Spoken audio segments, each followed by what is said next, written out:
ജില്ലാ കേന്ദ്രങ്ങളിലേക്ക് കൂടി സമരം വ്യാപിപ്പിച്ച് സർക്കാർ അവഗണനയ്ക്കെതിരെ കൂടുതൽ ശക്തമായ സമരത്തിന് ഒരുങ്ങുകയാണ് ആശാ വർക്കേഴ്സ്.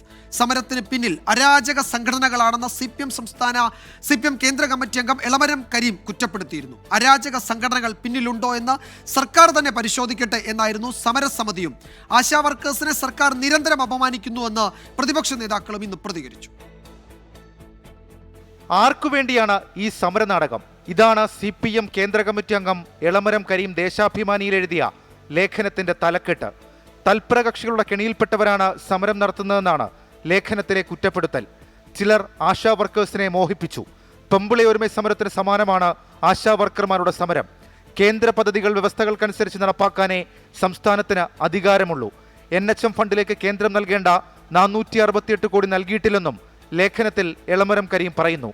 അതേസമയം സമരം പൊളിക്കാനാണ് CPM നേതാക്കൾ ശ്രമിക്കുന്നതെന്ന് സമരസമിതി പ്രതികരിച്ചു. നമ്മൾ നടത്തിക്കൊണ്ടിരിക്കുന്ന ഈ സമരം അതിൻ്റെ ഡിമാൻഡുകളെ കുറിച്ചല്ലേ ചർച്ച ചെയ്യുന്നത്. തുടങ്ങിയ ദിവസം മുതൽ ഇത്തരത്തിലുള്ള അഭിപ്രായങ്ങളാണ് ഈ മുതിർന്ന നേതാക്കന്മാരടക്കം നടത്തിക്കൊണ്ടിരിക്കുന്നത്. പക്ഷേ അതുകൊണ്ട് ഈ സമരത്തിൻ്റെ ന്യായയുക്തത മാറുന്നില്ലല്ലോ. പിന്നെ സമരത്തെ തകർക്കാൻ വേണ്ടിയിട്ട് എന്ത് തരത്തിലുള്ള അഭിപ്രായങ്ങളും പറയാമല്ലോ. ഞങ്ങളതിനെ അതായിട്ടേ കാണുന്നുള്ളൂ. CPM വിമർശനത്തിനെതിരെ പ്രതിപക്ഷ നേതാക്കളും രംഗത്തെത്തി. അല്ല, ഇതേ കാരണം പറഞ്ഞുകൊണ്ട് എളമരം കരീമിന്റെ നേതൃത്വത്തിൽ CIT-ക്കാർ സമരം ചെയ്തപ്പോൾ ഒരു കുഴപ്പമില്ലായിരുന്നല്ലോ. ഒരു അരാഷ്ട്രീയമല്ല, രാഷ്ട്രീയക്കാരായ ഞങ്ങൾ കൂടി പിന്തുണയ്ക്കുന്ന സമരമാണ്.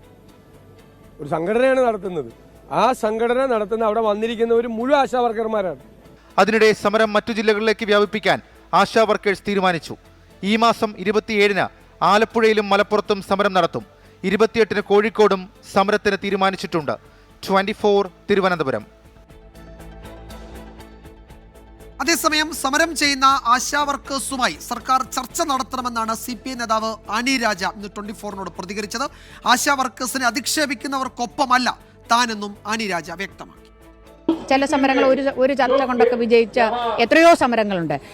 അപ്പം തീർച്ചയായിട്ടും LDF ഗവൺമെൻറ് അവരുമായി വീണ്ടും ചർച്ച ചെയ്യും എന്ന് തന്നെയാണ് ഞാൻ കരുതുന്നത്.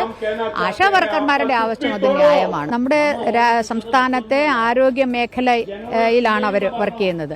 അത് നമ്മൾക്കൊക്കെ വേണ്ടി വർക്ക് ചെയ്യുന്ന ആളുകളാണ്. അങ്ങനെയുള്ളവരെ ആരും അധിക്ഷേപിക്കുമെന്ന് ഞാൻ കരുതുന്നില്ല. അങ്ങനെ ആരെങ്കിലും അധിക്ഷേപിക്കുന്നുണ്ടെങ്കിൽ അതിനോടൊപ്പമല്ല ഞാൻ.